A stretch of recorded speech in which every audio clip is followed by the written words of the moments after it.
Vay ne mi keldi ha? Açık paranlar keldi. Keldi.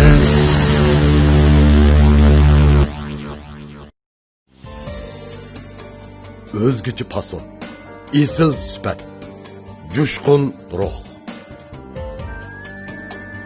Salopatlik qiyofatingizning illiq kunlardagi namoyandasi Erkaman shim kostyumlari.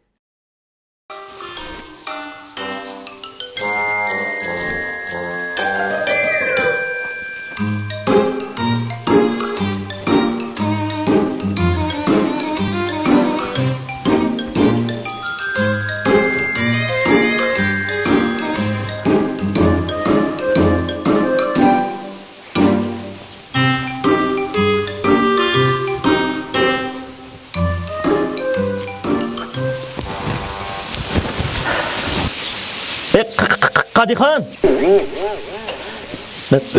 Ne kan?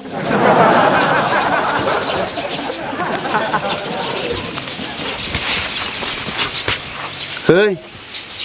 Ma Kadikhan nime Şarlxan deyilem akıma. Takan.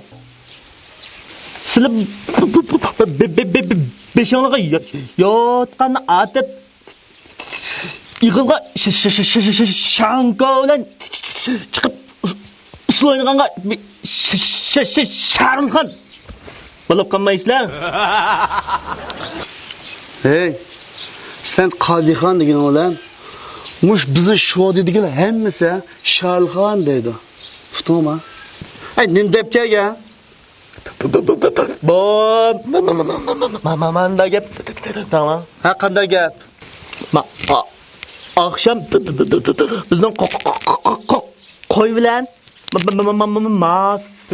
silning qo'yini bilib baqitgan. Shuning bilan akşam qo'yga qolsam bizning qo'rqidi va qo'ydim birisi yo'q. Shuning bilan sizni qarab baqamski deb kagan. Hamni qolib baqdim. O'ng ko'z, so'l ko'z saqaqchan qalayli bormiga. Sil qalib baqmasizlar bunda. Meni qo'yam jiq qalab bo'g'ilmaydi. Ma'qul. Men qalay. Meni qo'yam. Yutib ketgan. Tikan. Hey. Ah, Kigach. Miyag atılmayla. Ma şernike zarsana.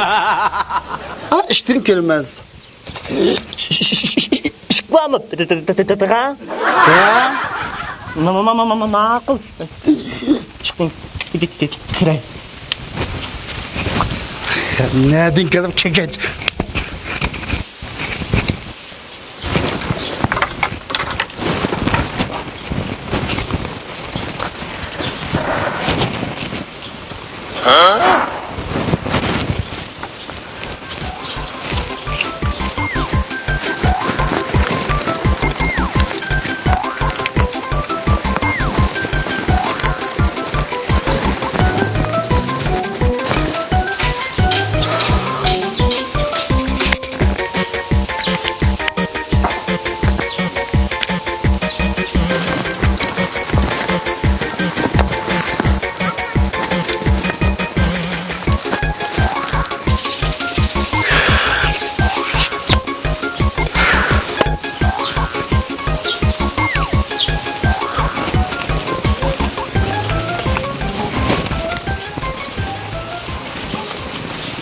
Hey, Hasan Paçak, bek cepat atıp kettin ama. Ma koyuna nay ekirip, setiga, biçavga silip, kosluba koyun arıp, aşkını ekepememsizler. Bizning qo'y babamkan. Obdan bir hikaye. Kaldım iki bir kalıp kamski de kagan.